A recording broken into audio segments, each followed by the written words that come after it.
guys, we'll take some questions for T. Will. Andy? Thomas, what's sort of the mood of the locker room after a game that was pretty tight, that maybe some penalties decided the outcome? I'd say the mood of the locker room is pretty much back to square one. I mean, back to film, back to see, like, where can we get better at, about the mistakes, how can we fix them.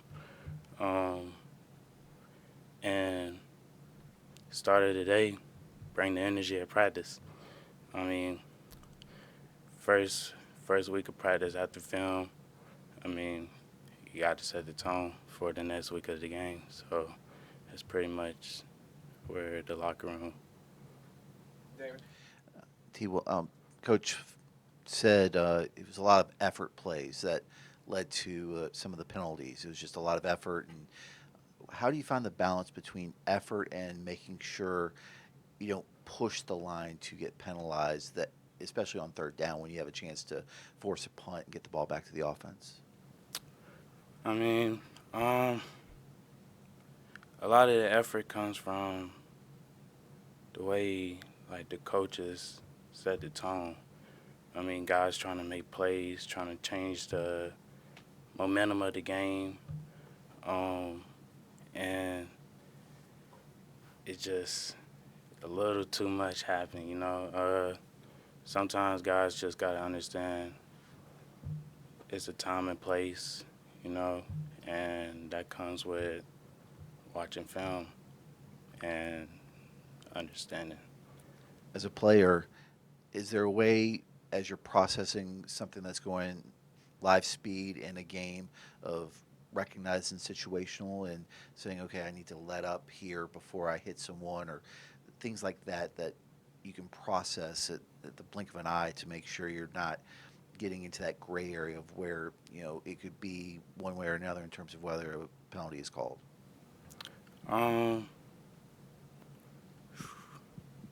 Sometimes it's you kind of in the moment, and the moment kind of get away from you. But then that goes back to what I'm saying is, I mean, it's a different part of the game. You got to elevate. And that happened to me before, ODU game. I got hands to the face on a third down where IBM had got a PBU, and situations like that can't happen. And for me to elevate my game, I had to understand, like, that cannot happen in situations like that. If I remember right, you were maybe more of a running back in high school than a defensive guy. How is that transition to becoming a cornerback? Do you have the full cornerback mentality now? What has that process been like for you? So the bowl game was actually my first real game as a full corner. Freshman year, coming in here, I dealt with injury, so I didn't really get the reps I wanted at corner. After the injury, I started coming back. Last year, I was able to get some reps, and Coach Jones been doing pretty good about helping me grow at the position. Last year, I sat behind Dorian. I learned a lot from him. Mansour, I learned a lot from him. And I guess this year, I talked to Cheetah. He told me my first game is going to be worse than the last game I played. And that's just come from me understanding the game of corner. And as I go back to, like, look at it, South Carolina game, my grades was worse than last week. And as the week goes, like, I keep getting better and better and better. And that comes from being able to elevate and understanding the corner and understanding route concepts and understanding receiver releases and understanding the defense in general. And that's been a good experience for me. What were your biggest takeaways from watching Mansour and Dorian? Dorian, I like his mentality. He kind of like Coach Cheetah reminded us that he didn't give up many touchdowns or explosive plays when he was here. And a lot of that was in man coverage. And in order to play man, you had to have a different mentality. And Coach Jones say that all the time. And that's what I kind of learned from Dorian. And during my official visit here, he was my host. So he kind of set the tone for me of how I want to be a corner. And Mansour, he just a ball hawk. And that's kind of the mentality you got to have at corner, too. You got to want to make plays. Like, you can't be a prey. Like, you got to make plays. Like, there's no in between. And corner, like, you got to have that mentality to do it. Right. Georgia Tech, more of a run-heavy team. What have you seen from them on film, and how are you guys preparing to stop that? We've seen receiver standpoint, we've seen like they like a lot of screens. They like to get the ball in space because they got fast guys. They got quarterback that can run, so screens would make the secondary tackle in space. And that's kind of what teams been attacking us the past couple weeks at. And that's kind of what we're expecting them to come in and do, and also run the ball.